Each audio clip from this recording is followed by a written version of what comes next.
Welcome to IQ plus academy. इस video में हम लोग प्रतियोगिता दर्पण दिसंबर का जो भी राष्ट्रीय घटनाक्रम है उसको देखेंगे। तो चलिए हम स्टार्ट करते हैं, लेकिन उससे पहले दोस्त अगर आप चैनल पे नए हैं तो प्लीज़ करके चैनल को सब्सक्राइब कर लेंगे। साथ ही वीडियो अच्छा लगे तो ज़रूर लाइक करेंगे और अपने दोस्तों के साथ भी शेयर करेंगे। तो चलिए हम स्टार्ट करते हैं। हम देखेंगे पहला पॉइंट क्या है यहाँ पे।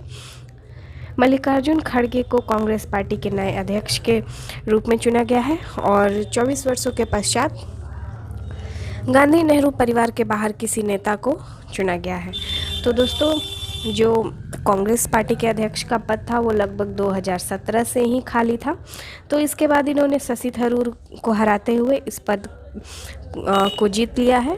काफ़ी भारी बहुमत से उनको हराया है। तो चलिए हम देखते हैं कुछ इम्पोर्टेंट पॉइंट्स को। सबसे पुरानी पार्टी है देश की और इस पार्टी के रूप में श्री मल्लिकार्जुन खड़गे को चुना गया है। अगर हम यहाँ पे देखें तो पार्टी के इतिहास में, जो पार्टी का 137 वर्ष का इतिहास है, उसमें छठी बार ऐसा देखा गया कि कांग्रेस के अध्यक्ष का चयन जो हुआ है वो खुले चुनाव के जरिए हुआ है। अब आइए हम आगे बढ़ते हैं। यहाँ पे 1970 के बाद से ना जो कांग्रेस पार्टी के अध्यक्ष का पद होता था वो मेनली गांधी नेहरू परिवार से ही होता था। मेनली क्या, उसके बाद से उन्हीं का वर्चस्व ही रहा था। लेकिन 24 वर्ष बाद पुनः गांधी नेहरू परिवार से बाहर किसी को चुना गया है।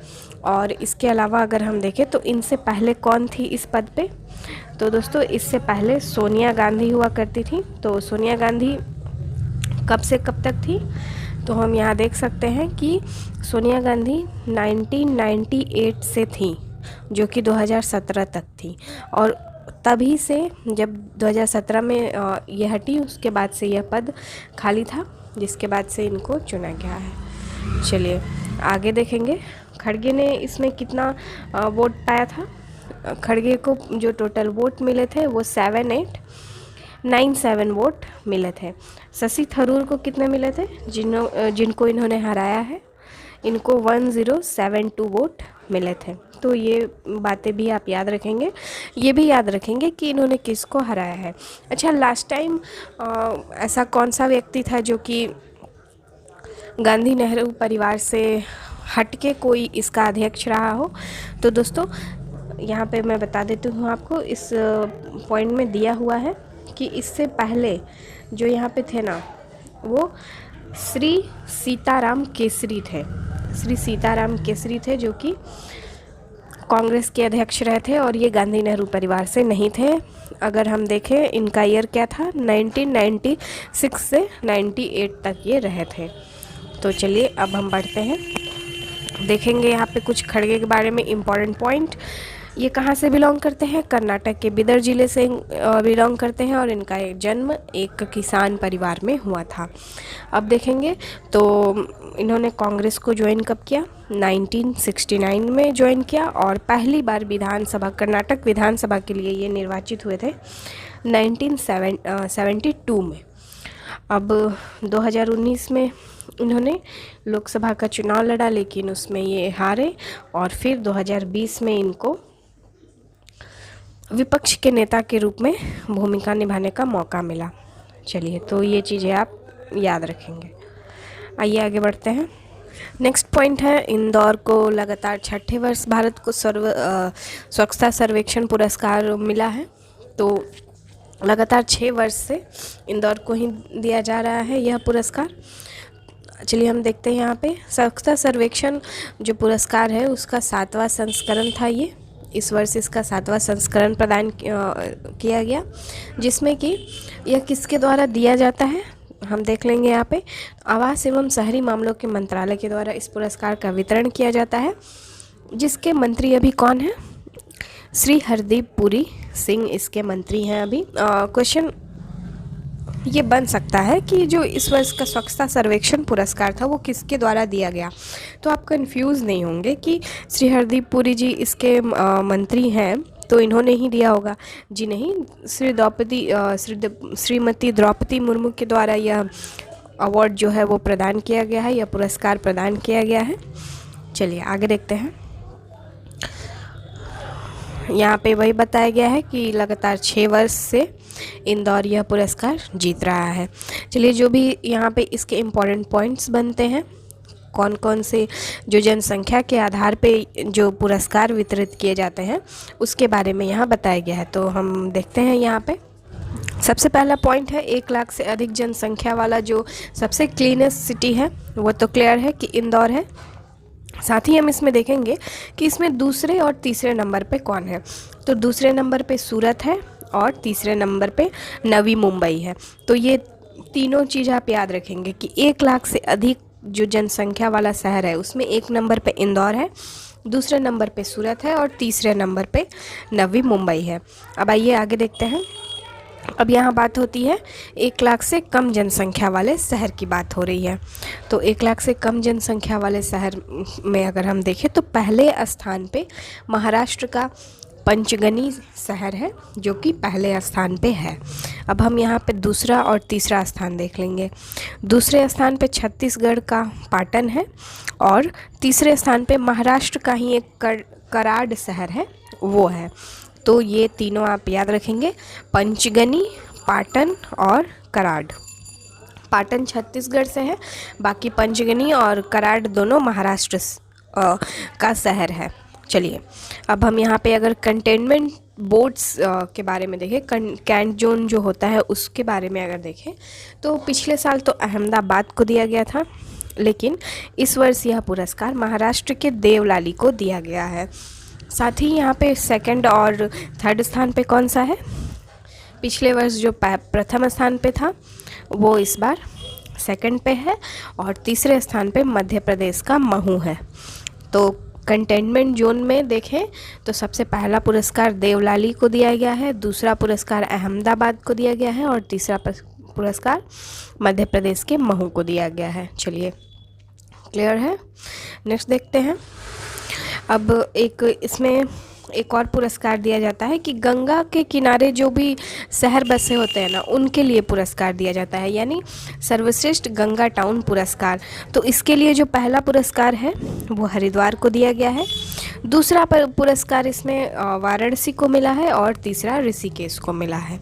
चलिए, तो ये 1 लाख से अधिक जनसंख्या वाले जो गंगा टाउन शहर की बात होती है। अगर यहाँ पे बात हो 1 लाख से कम जनसंख्या वाले शहरों की, 1 लाख से कम जनसंख्या वाले शहरों की जो कि गंगा के किनारे बसे हैं, तो दोस्तों उनमें आ जाता है सबसे पहला बिजनौर, दूसरे स्थान पे कन्नौज और तीसरे स्थान पे गढ़मुक्तेश्वर। तो 1 लाख से अधिक जनसंख्या में बात करें तो हरिद्वार, वाराणसी और ऋषिकेश, और 1 लाख से कम जनसंख्या वाले की अगर बात करें तो बिजनौर, कन्नौज और गढ़मुक्तेश्वर शहर शामिल है। आइए अब हम आगे देखते हैं। अभी बात आती है राज्यों की, यानी 100 लोकल बॉडीज़ जो है, अर्बन लोकल बॉडीज़, उसको शामिल किया जाए अगर, तो राज्यों में सबसे पहला पुरस्कार मिला है मध्य प्रदेश को और दूसरा और तीसरा पुरस्कार मिला है छत्तीसगढ़ और महाराष्ट्र को। चलिए अब हम देखते हैं आगे। याद रखिएगा दोस्तों कि पिछले वर्ष जो पहला स्थान था ना वो छत्तीसगढ़ का था, लेकिन एक स्थान इस वर्ष यह नीचे हो गया है और इसका स्थान मध्य प्रदेश, इसका पड़ोसी जो है, उसने ले लिया है। तो इस तरीके से आप याद रख सकते हैं। और थर्ड स्थान पे इसमें महाराष्ट्र है। यहाँ पे 10 सबसे स्वच्छ शहर के बारे में बताया गया है, जिसमें कि सबसे पहला इंदौर है, सूरत है, दूसरा नवी मुंबई है, विशाखापट्टनम, विजयवाड़ा, भोपाल, तिरुपति, मैसूर, न्यू दिल्ली और अंबिकापुर शामिल है। चलिए अब हम बढ़ते हैं आगे। वहीं यहाँ पे 1 लाख से कम जनसंख्या वाले 5 शहरों का भी नाम बताया गया है। तो हमने देखा अभी कि पंचगनी महाराष्ट्र से जो है वो नंबर 1 पे है, पाटन छत्तीसगढ़ से है जो कि नंबर 2 पे है, कराड़ महाराष्ट्र से है नंबर 3 पे। 3 शहरों को याद रखिएगा आप, मतलब कि ये 10 तो याद नहीं हो पाते हैं, भूल जाते हैं ना बार बार हम लोग, तो 3 हमेशा याद रखेंगे, फर्स्ट, सेकंड और थर्ड को। चलिए अब हम आगे बढ़ते हैं। अब यहाँ पे आता है, हमने अभी क्या देखा कि 100 लोकल बॉडीज़ अर्बन, जो 100 अर्बन लोकल बॉडीज़ को शामिल किया जा रहा है। तो उन राज्यों में सबसे पहला राज्य कौन सा था? एमपी था। दूसरा कौन सा था? छत्तीसगढ़ था ना, और तीसरा था महाराष्ट्र। तो ये तीनों थे, लेकिन यहाँ पे बात हो रही है 100 से कम शहरी निकाय वाले स्थानीय निकाय वाले शहरे जो हैं उनके बारे में यहाँ पे बात हो रही है। तो यहाँ पे जो सबसे पहला है वो त्रिपुरा है, और यहाँ पे दूसरा स्थान झारखंड को मिला है और तीसरा स्थान उत्तराखंड को मिला है। 100 से कम शहरी स्थानीय निकाय वाले राज्यों में पहला स्थान त्रिपुरा, दूसरा स्थान झारखंड और तीसरा उत्तराखंड। तो याद रखने के लिए मैं बार बार इसको रिपीट कर देती हूँ। चलिए, अब यहाँ पे इसके द्वारा एक और इनिशिएटिव लिया गया। 2016 से तो स्वच्छता सर्वेक्षण का पुरस्कार जो है वो स्टार्ट किया गया, लेकिन 2018 से एक और इनिशिएटिव स्टार्ट किया गया कि अच्छे शहरों की रेटिंग भी की जाने लगी। तो सबसे पहला जो भारत का 7 स्टार शहर है ना, वो देश का पहला 7 स्टार जो शहर है वो इंदौर है। चलिए, ये याद रखिएगा कि कचरा मुक्त शहरों के लिए रेटिंग जो स्टार्ट की गई है वो 2018 से शुरू की गई है, और स्वच्छता सर्वेक्षण पुरस्कार जो है वो 2016 से ही दिया जा रहा है, और ये इसका 7वां संस्करण था। चलिए, जिसमें छठा बार चुना गया है सूरत को, इंदौर को। चलिए, तो यहाँ पे हमने देखा कि देश का पहला 7 स्टार कचरा मुक्त जो शहर है वो इंदौर है। और साथ ही यहाँ पे अगर बात की जाए कि 5 स्टार कौन कौन से शहर हैं, तो इसमें शामिल है सूरत है, भोपाल है, नवी मुंबई है, मैसूर है, विजयवाड़ा है, तिरुपति है। तो ये शहर जो है इनको 5 स्टार रेटिंग इस वर्ष दी गई है।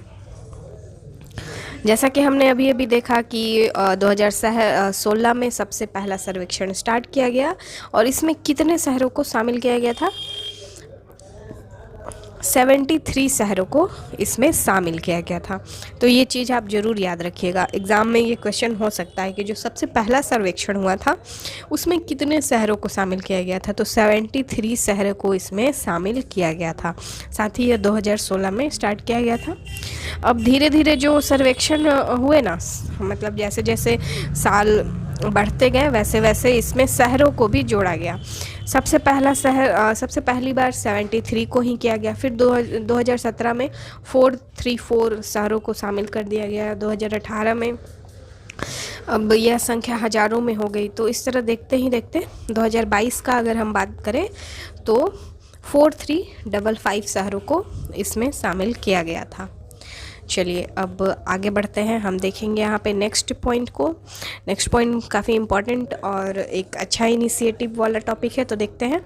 देखिए दोस्तों, भारत में ना महिला और पुरुष में काफ़ी ज़्यादा असमानताएं हैं। तो आप हमें बताएंगे कि जो हमारा रिपोर्ट है जेंडर इक्वालिटी, तो उसमें कौन सा स्थान है भारत का, ये आप हमें कमेंट बॉक्स में बताएंगे। तो इसमें क्रिकेट में जो भारत में जो क्रिकेट है उसमें महिलाओं और पुरुषों के बीच का जो अनइक्वालिटी है उसको ख़त्म करते हुए जो फ़ीस है, जो इनको फ़ीस प्रदान किया जाता है ना, उसको सेम कर दिया गया है। मतलब पुरुष और महिलाओं को अब सेम फ़ी दिया जाएगा। तो चलिए हम देखते हैं यहाँ पे कितने फ़ी दिए जाते हैं दोस्तों। देखिए, यहाँ पे बताया गया है एक टेस्ट मैच के लिए 15 लाख दिए जाते हैं। तो दोनों को अब दिए जाएंगे, पुरुष और महिला दोनों को दिए जाएंगे। साथ ही वनडे जो इंटरनेशनल मैच होता है उसके लिए 6 लाख दिए जाते हैं। साथ ही T20 मैच, इंटरनेशनल मैच के लिए 3-3 लाख दिए जाते हैं। तो महिला और पुरुष दोनों को अब ये दिए जाएंगे। तो हो सकता है एग्ज़ाम में ये इस बार क्वेश्चन हो, क्योंकि चेंजेस हुए हैं, तो ये करंट अफेयर्स का पॉइंट बन गया है। तो आप याद रखिएगा कि एक टेस्ट मैच के लिए इन लोगों को 15 लाख दिए जाते हैं, वनडे इंटरनेशनल मैच के लिए 6 लाख दिए जाते हैं, और T20 इंटरनेशनल मैच के लिए 3-3 लाख प्रदान किए जाते हैं। अब ये तो हुई ऐसे नॉर्मल मतलब अभी जो चेंज किया गया है उसका। लेकिन हम बात करें कि पहले कितने दिए जाते थे, तो वो देख लेते हैं। यहाँ पे पहले बहुत ही कम था। तो महिलाओं को पहले टेस्ट मैच के लिए यहाँ पे जो दिए जाते थे ना, वो सिर्फ 4 लाख ही दिए जाते थे। इसके बाद T20 के लिए जो दिए जाते थे वो 1 लाख दिए जाते थे, और फिर वनडे के लिए भी यानी ODI के लिए भी इनको 1 लाख ही मिलते थे। तो ODI और T20 के लिए 1-1 लाख दिए जाते थे, और टेस्ट मैचों के लिए 4 लाख दिए जाते थे। चलिए दोस्तों, यहाँ तो बात होती है कि कितने फ़ी अब दिए जाएंगे, लेकिन जो यहाँ पे अनुबंध यहाँ पे दिया हुआ है आप देख सकते हैं। देखिए, अनुबंध का मतलब क्या, जो भी कॉन्ट्रैक्ट होता है तो कॉन्ट्रैक्ट में फिर भी महिलाओं को काफ़ी कम पैसे फीस जो है ना वो प्रदान किए जाते हैं। यहाँ पे पुरुषों को जहाँ पे A+, AB और C श्रेणी में अनुबंध के लिए 7 करोड़, 5 करोड़, 3 करोड़, ऐसे 1 करोड़ ऐसे दिए जाते हैं BCCI के द्वारा। लेकिन वहीं अगर महिलाओं का बात किया जाए तो महिलाओं को कितने दिए जाते हैं? A श्रेणी में कॉन्ट्रैक्ट यानी अनुबंध के लिए 50 लाख दिए जाते हैं, फिर B और C श्रेणी के लिए 30 लाख और 10 लाख इस तरह से दिए जाते हैं। तो काफ़ी कम है, ये पूरी तरह से इक्वालिटी नहीं है अभी भी। अच्छा, यहाँ पे बात आती है कि क्या भारत ऐसा करने वाला पहला देश है? तो जी नहीं, भारत ऐसा करने वाला दूसरा देश है। ये भी पॉइंट यहाँ पे याद करने वाली है कि भारत महिला और पुरुष के लिए क्रिकेट मैच में जो फ़ी है वो इक्वल करने वाला दूसरा देश है। तो पहला देश कौन है? पहला देश है न्यूजीलैंड। चलिए आगे देखते हैं। यहाँ पे कुछ GK/GS से रिलेटेड पॉइंट दिया हुआ है, इसलिए प्रतियोगिता दर्पण पढ़ना काफ़ी महत्वपूर्ण हो जाता है। तो देखिए यहाँ पे क्या बताया गया है कि महिला टीम ने अपना पहला जो टेस्ट मैच खेला था वो 1976 में खेला था। किसके अगेंस्ट? वेस्ट इंडीज़ के अगेंस्ट में खेला था। पहला मैच 1976 में खेला गया वेस्ट इंडीज़ के विरुद्ध, और जो इनका पहला एक दिवसीय अंतर्राष्ट्रीय मैच यानी ODI जो होता है, ODI जो होता है ना, उसको खेला था 1978 में, वर्ल्ड कप में खेला गया था इसको। तो याद रखिएगा, इसकी जितने भी पॉइंट्स हैं ना सभी इम्पॉर्टेंट है, तो सभी याद रखेंगे आप। अब यहाँ पे एक और देख लेते हैं हम लोग।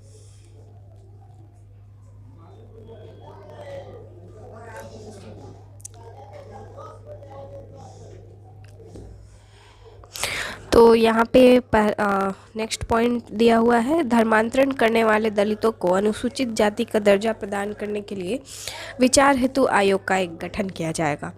तो दोस्तों क्या होता है ना, जब भी कोई दलित अपना धर्मांतरण कर लेता है उसके बाद इनका क्या होता है कि अनुसूचित जाति या जनजाति का जो दर्जा मिला होता है ना वो उसके साथ ही समाप्त हो जाता है, जिसके कारण जो भी इनको आरक्षण मिलते हैं वो ख़त्म हो जाते हैं।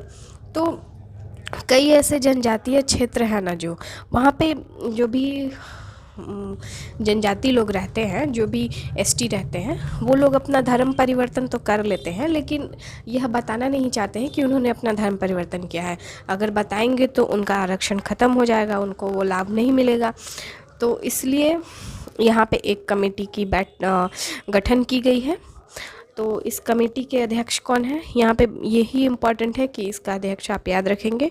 तो इसके अध्यक्ष हैं भारत के पूर्व न्यायाधीश KG बालाकृष्णन, और साथ ही अगर इसमें सदस्य की बात करें तो 2 अन्य और सदस्य हैं, जिसमें एक सेवानिवृत्त IAS है यानी रिटायर्ड IAS रविंद्र सिंह जी, और साथ ही यहाँ पे UGC की सदस्य प्रोफेसर सुषमा यादव को सदस्य बनाया गया है। और यह जो कमेटी है वो 2 वर्षों में अपना रिपोर्ट प्रस्तुत करेगी। तो इन चीज़ों को आप याद रखिएगा। चलिए, अच्छा एक बारी यहाँ पे जो दिया है उसको भी देख लेते हैं। देखिए यहाँ पे बताया गया है कि जो आयोग है ना वो किस बात का अध्ययन करेगा। तो आयोग के द्वारा इस बात का अध्ययन किया जाएगा कि आरक्षण का लाभ पा रहे दलित यदि हिंदू, सिख, बौद्ध धर्म के अतिरिक्त किसी अन्य धर्म को अपनाते हैं तो उन्हें आरक्षण का लाभ मिलेगा कि नहीं मिलेगा। तो इस बात को लेके यहाँ पे अध्ययन किया जाएगा और 2 वर्षों में रिपोर्ट प्रस्तुत की जाएगी। तो दोस्तों ये रहा हमारा आज का 2-3 पॉइंट वीडियो। बाकी का जो भी पॉइंट होगा हम उसको नेक्स्ट वीडियो में देखेंगे। तो चलिए मिलते हैं हम आपसे। नेक्स्ट वीडियो में। तब तक के लिए धन्यवाद। जय हिंद। वीडियो को लाइक करना नहीं भूलिएगा। Welcome to IQ+ academy. इस वीडियो में हम लोग प्रतियोगिता दर्पण दिसंबर का जो भी राष्ट्रीय घटनाक्रम